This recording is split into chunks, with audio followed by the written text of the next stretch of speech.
Oy, narinig nyo na ba to? Binabash si First Lady Liza Araneta Marcos dahil po sa fashion show na naganap sa kanyang pangunguna dyan po sa Palasyo. Itong August 8 lang yan ka-coffee, ASEAN Day, no? Nagkaroon kasi ng fashion show dyan po sa Malacanang. Kaso, syempre, pag sinabing fashion show, magarbo, magastos, at may mga nagpapakalat kasi ng fake news. Actually, itong nabasa natin itong fake news na ito na malaking halaga daw po, malaking pondo daw po yung ginastos ng gobyerno para ponduhan ito. Ayan, kung nakita nyo ito ka-coffee, nagsisirculate ito online Yung pangalan nitong page na ito, Fake President, hashtag Bongbong Marcos SX. Yan, pinapakalat nila itong mga mahirap dito Yung mga nag-fact checker, yung mga nagko-correct sa mga nagpapakalat ng fake news, hindi nyo kino-correct itong do satirical ito ka-coffee. Pero fake news pa rin ito Tignan mo ang kanilang caption dito. Millions of public funds were used for the renovation of Malacanang Guest House, yung Golden Bird Mansion, so that Mrs. President Liza Marcos can have her own fashion show. Kita mo na, fake news ka-coffee. Sana i-correct nyo yan. Kung sino man ka-coffee, yung mga fact checkers dyan, i-correct nyo rin ito kasi pinapakalat nila itong mga peking balita ito na nakasisira sa ito sa imahe ng administrasyon. Halimbawa, ito, buti na lang, may mga article na ganito mula sa CNN Philippines. No public funds spent on Palace Fashion Show. Ayan aray sa inyo. Wala pong pera, wala po ni Kusing na ginastos para sa fashion show na naganap po dyan sa Malacanang. And in the first place, maganda yung intention nitong fashion show. Ano kaya? Ano sinasabi dito ng Malacanang? No government funds were used to host the fashion show in Malacanang. Deputy Social Security Dina Arroyo Tantoco said Monday, a few days after the event received criticisms as Filipino consumers continue to reel from higher prices of goods and fuel. Ang pinupunto kasi dito ka-coffee ng ibang mga netizens, mataas yung presyo ng bigas, mataas yung presyo ng gasolina, bakit nagkaroon pa ng fashion show dyan sa Malacanang? No, without knowing kung ano yung intention nitong programa na ito and without knowing na wala pong ginastos na sentimo ang gobyerno dito sa event na ito. In a statement on Monday, Tantoco said the fashion show sought to, quote-unquote, provide a platform for Filipino artists to show their work in historical setting relevant to our cultural identity. May binenta ba? Diba?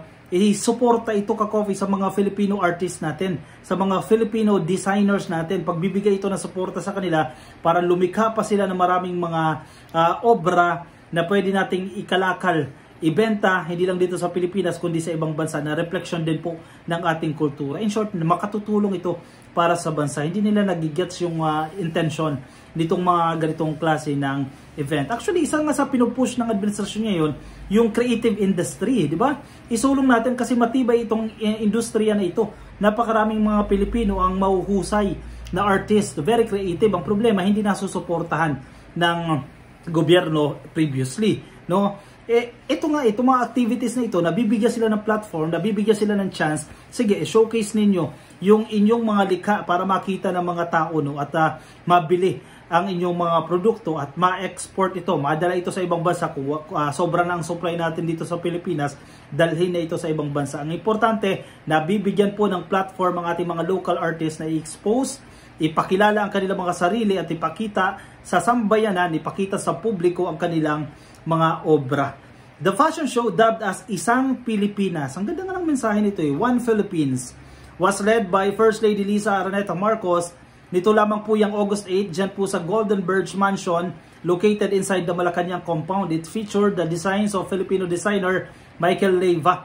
The official stressed that the event was financed by the designers and private institutions they partner with. Wala pong ginastos ang Office of the President dito para maisakatuparan itong event na ito. Siguro yung kuryente, no, yung ginamit doon sa event na yan, siguro, syempre, ang magbabayad niyan, yung Malacanang, siguro yun lang yun. Pero kung gagastos ka para ibayad sa mga artist, ibayad sa rental ng mga kagamitan para sa stage setup, sa lights and sounds, abay wala po, malinaw na walang ginastos ang ating gobyerno dyan. Contrary doon sa fake news na pinapakalat nitong satirical page na ito na fake president, no. Itong mga fact checkers naman, hindi nyo kino-correct yan.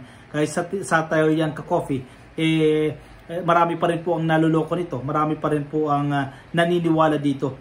Several Filipinos expressed their disappointment online amid the country's mounting debt and high inflation facing consumers, with some calling the event insensitive to the plight of the poor. Some social media users even feared that public funds may have been used for the fashion show. Tingnan mo, itong fake news na ito, itong caption na ito, kinuha rin ng CNN eh, di ba?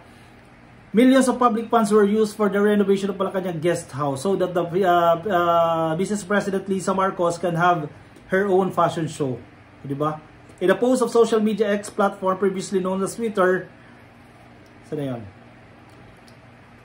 Sociologist Athena Charan Presto lambasted the fashion show as she noted that social services in the Philippines were severely underfunded. Wala nga pondong nilabas dito ang gobyerno. Dapat ito ang headline agad ng CNN dito eh. I-correct itong mga maling pinapakalat eh, no?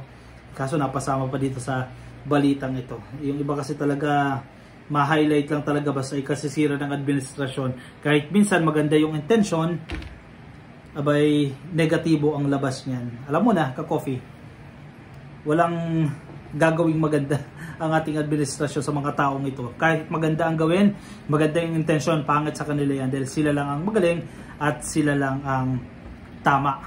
Huwag naman ganun. Anong say mo dito, ka-coffee? Sige, i-comment ang inyong reaksyon dyan sa ating comment section at ang inyong opinion dyan sa ating comment box nang mabasa rin po ng iba nating mga ka-coffee, yung ibang mga fact checkers dyan. Oy, tahimik lang. Hindi fina-fact check dahil papabor sa administrasyon, papabor kay PBBM, kaya dead ma lang itong mga tao na ito. Kaya minsan nakakawalang tiwala din sa mga fact checkers no?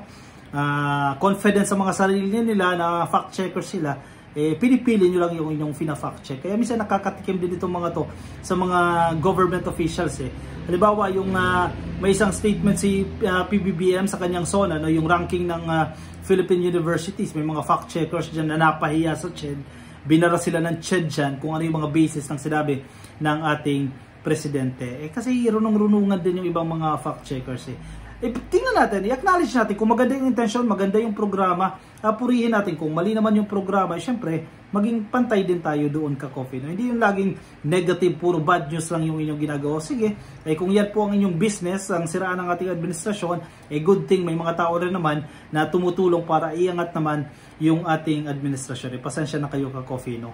Nagtitiwala tayo sa administrasyong ito. Alright, sige. Ako yung magpapaalam na sa inyo, ka-coffee, ko na sa Facebook ka o YouTube ka, ka-coffee. I-click lang po yung subscribe at follow, like lang po dyan sa YouTube at sa Facebook. No? Maraming salamat sa pagsama sa akin ngayong araw na pong ito ng Lunes. Ingat po kayo dahil medyo maulan po. Paalam po sa inyo, ka-coffee, at kape tayo.